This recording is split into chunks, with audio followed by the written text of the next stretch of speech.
To be or not to be, that is the question. Whether 'tis nobler in the mind to suffer the slings and arrows of outrageous fortune, or to take arms against a sea of troubles, and by opposing end them, to die, to sleep.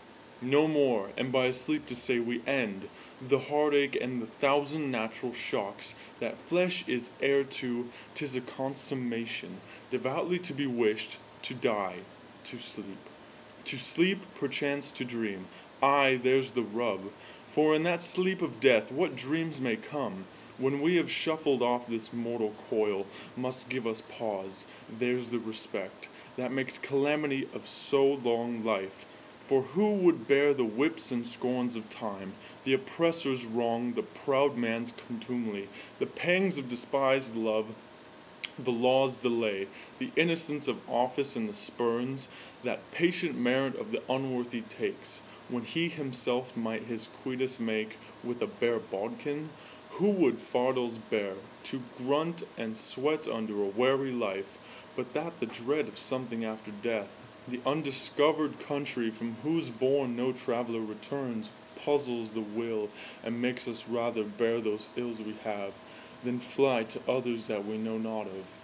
Thus conscience does make cowards of us all, and thus the native hue of resolution is sicklied o'er with the pale cast of thought, and enterprises of great pith and moment, with this regard their currents turn awry, and lose the name of action. Soft you now, the fair Ophelia, nymph, in thy orisons be all my sins remembered.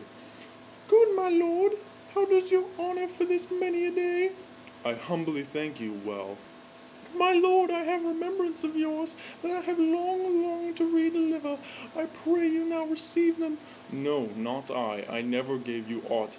My honoured lord, you may know right well you did, and with them was of so sweet breath composed as made the things more rich, their perfumes lost. Take these again, for to noble mind rich gifts wax poor when givers prove unkind. There, my lord. Ha ha! Are you honest?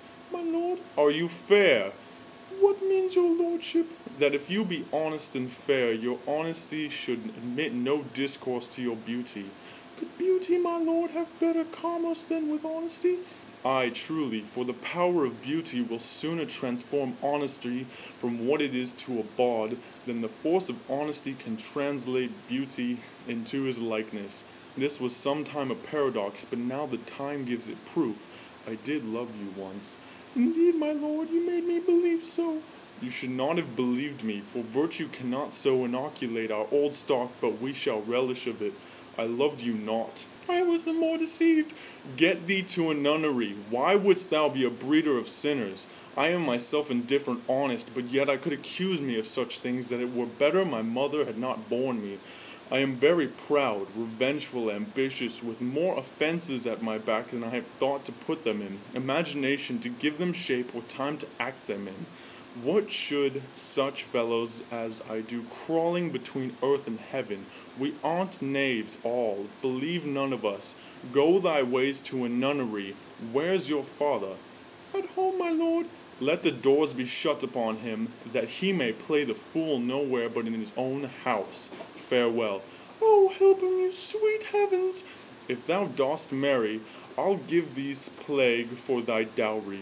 Be thou as chaste as ice, as pure as snow, thou shalt not escape calumny. Get thee to a nunnery. Go, farewell.